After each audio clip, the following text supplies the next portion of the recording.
मनोरमा ने आज गुरु दीक्षा ली थी। दिन भर दान और व्रत में व्यस्त होने के बाद मीठी नींद की गोद में सो रही थी। अकस्मात ही उनकी आंखें खुली और ये मनोहर धुनिया उनके कानों में पहुंची। वो व्याकुल हो गई जैसे दीपक को देखकर पतंगा। वो खड़ी उठी और दौड़ते हुए द्वारपालों की नजरों से बचकर महल से बाहर आ निकली। जैसे वेदनापूर्ण क्रंदन सुनकर आंखों से आंसू निकल आते हैं।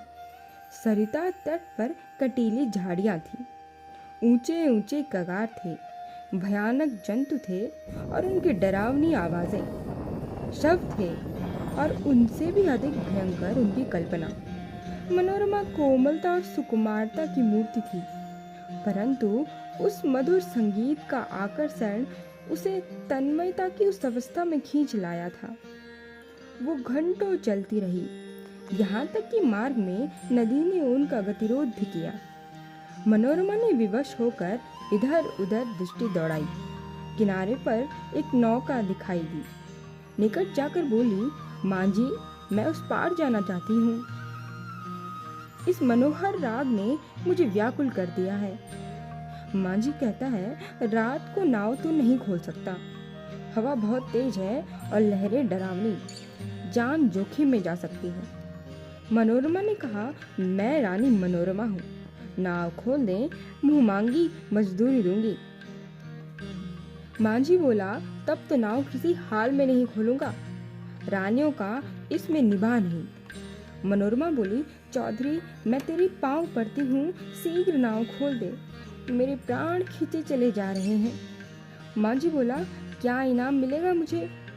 मनोरमा ने कहा, जो तू मांगेगा मैं तुझे वही इनाम दूंगी। मांझी ने कहा, आप ही कह दे, गवार हूँ, मैं क्या जानता हूँ कि रानियों से क्या चीज मांगी जाती है। कहीं कोई ऐसी चीज न मांग बैठूं जो आपकी प्रतिष्ठा के विरुद्ध हो। मनोरमा ने कहा, ये मेरा हार अत्यंत मूल्यवान है, मैं इसे खेमे में देती हूँ। मनोरमा ने अपने गले से हार निकाला और उसकी चमक से मांझी का मुखमंडल प्रकाशित हो गया। ये कठोर और काला मुख जिस पर झुर्रियां पड़ी थी। मनोरमा को प्रतीत हुआ मानो संगीत की ध्वनियां और निकट हो गई हो। कदाचित कोई पूर्ण ज्ञानी पुरुष आत्मानंद के आवेश में उस सरिता तट पर बैठा हुआ हो, उस निशब्द निशा को संगीत पूर्ण कर रहा है। रानी का हृदय उछलने लगा। अरे वाह, कितना मंत्रमुग्ध कर देने वाला राग था। उसने अधीर होकर कहा, मांझी, अब देर न कर, नाव खोल, मैं एक क्षण भी धीरज नहीं रख सकती। मांझी बोला, मैं इस हार को लेकर क्या करूंगा? मनोरमा, सच्चे मोती हैं। मांझी ने कहा, ये और भी विपत्ति है। मांझिन गले में पहनकर पड़ोसियों को दिखाएगी, वो सब डाह से जलेंगी, उसे गालियां देंगी। कोई चोर देख लेगा तो उसकी छाती पर सांप लूटने लगेंगे। मेरी सुनसान झोपड़ी पर दिन दहाड़े टाका पड़ जाएगा, लोग चोरी का अपराध लगाएंगे। नहीं नहीं, मुझे ये हार नहीं चाहिए। मनोरमा ने कहा, तो जो कुछ तू मांग रहा है मैं वही दे दूंगी, लेकिन देर न कर मांझी, मुझे उस पार ले चल। मुझे अब धैर्य नहीं है, प्रतीक्षा करने की तनिक भी शक्ति नहीं है। इस राग की एक एक तान मेरी आत्मा को तड़पा देती है। मांझी बोला, इससे भी अच्छी कोई चीज है क्या? तो वो दीजिए। मनोरमा ने बोला, अरे निर्दयी, तू मुझे बातों में लगाए रखना चाहता है। जो मैं देती हूँ वो लेता नहीं है, स्वयं कुछ मांगता नहीं। तुझे क्या मालूम मेरे हृदय की इस समय क्या दशा हो रही है। मैं इस आत्मिक पदार्थ पर अपना सर्वस्व न्यौछावर कर सकती हूँ। मांझी, और क्या दीजिएगा? मनोरमा बोली, मेरे पास इससे बहुमूल्य और कोई वस्तु नहीं है, लेकिन तू अभी नाव खोल दे। मैं प्रतिज्ञा करती हूँ कि तुझे अपना महल दे दूंगी, जिसे देखने के लिए कदाचित तू भी कभी आया हो। विशुद्ध श्वेत पत्थर से बना है, भारत में इसकी तुलना का दूसरा कोई नहीं। मांझी हंसकर बोला, "हं, उस महल में मैं रहकर क्या करूँगा और मुझे उस महल में क्या आनंद मिलेगा? उल्टे मेरे भाई बंधु शत्रु हो जाएंगे। इस नौका पर अंधेरी रात में भी मुझे भय नहीं लगता।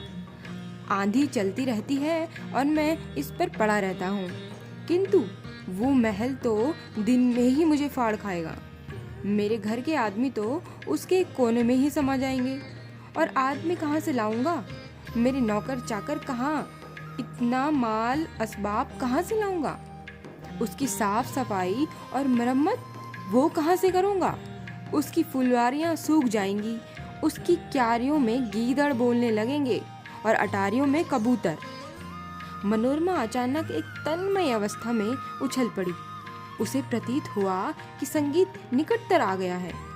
उसकी सुंदरता और आनंद अधिक प्रखर हो गए, जैसे बत्ती उकसा देने से दीपक अधिक प्रकाशवान हो जाता है।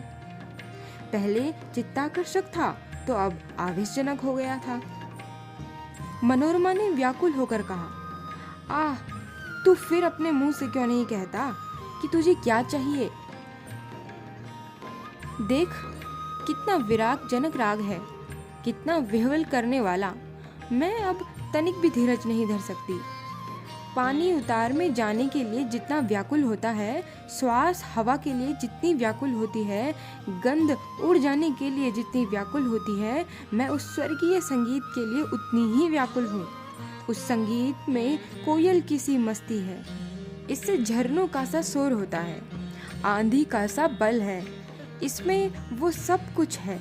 इससे विवेकाग्नि प्रज्वलित होती है, जिससे आत्मा समाहित होती है और अंतःकरण पवित्र होता है। मांझी, अब एक क्षण का भी विलंब न कर, जो कि मेरे लिए मृत्यु की यंत्रणा है।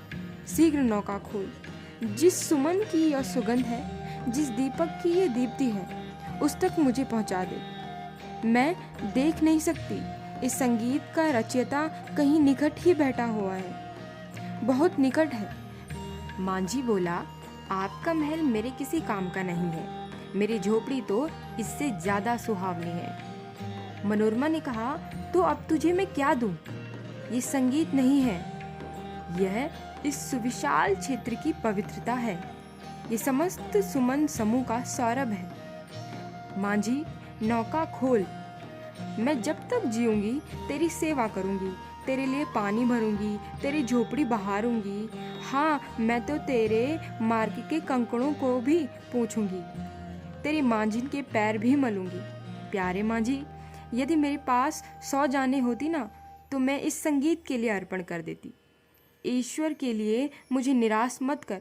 मेरे धैर्य का अंतिम बिंदु शुष्क हो गया है। अब इस चाह में दाह है, अब ये सिर तेरे चरणों में है। ये कहते कहते मनोरमा एक विक्षिप्त की स्थिति में पहुंच गई। मांझी के निकट जाकर उसके पैरों में गिर पड़ी। उसे ऐसा प्रतीत हुआ मानो वो संगीत आत्मा पर किसी प्रज्वलित प्रदीप की तरह ज्योति बरसाता हुआ मेरी ओर आ रहा है। उसे रोमांच हो गया, वो मस्त होकर झूमने लगी। ऐसा ज्ञात हुआ कि मैं हवा में उड़ जाती हूँ। उसे अपने पार्श्व देश में तारे झिलमिलाते हुए से दिखने लगे। उस पर एक आम विस्मित का भावावेश छा गया। अब वही मनोहर राग उसके मुंह से निकलने लगा, वही अमृत की सी बूंदें उसके अधरों से टपकने लगी। धीरे धीरे वो पूरी उस संगीत में समाहित हो गई। नदी के पास से आने वाली ध्वनियाँ, प्राण पोषित ध्वनियाँ उसी के मुंह से निकल रही थी। मनोरमा का मुखमंडल चंद्रमा के समान प्रकाशमय हो गया था।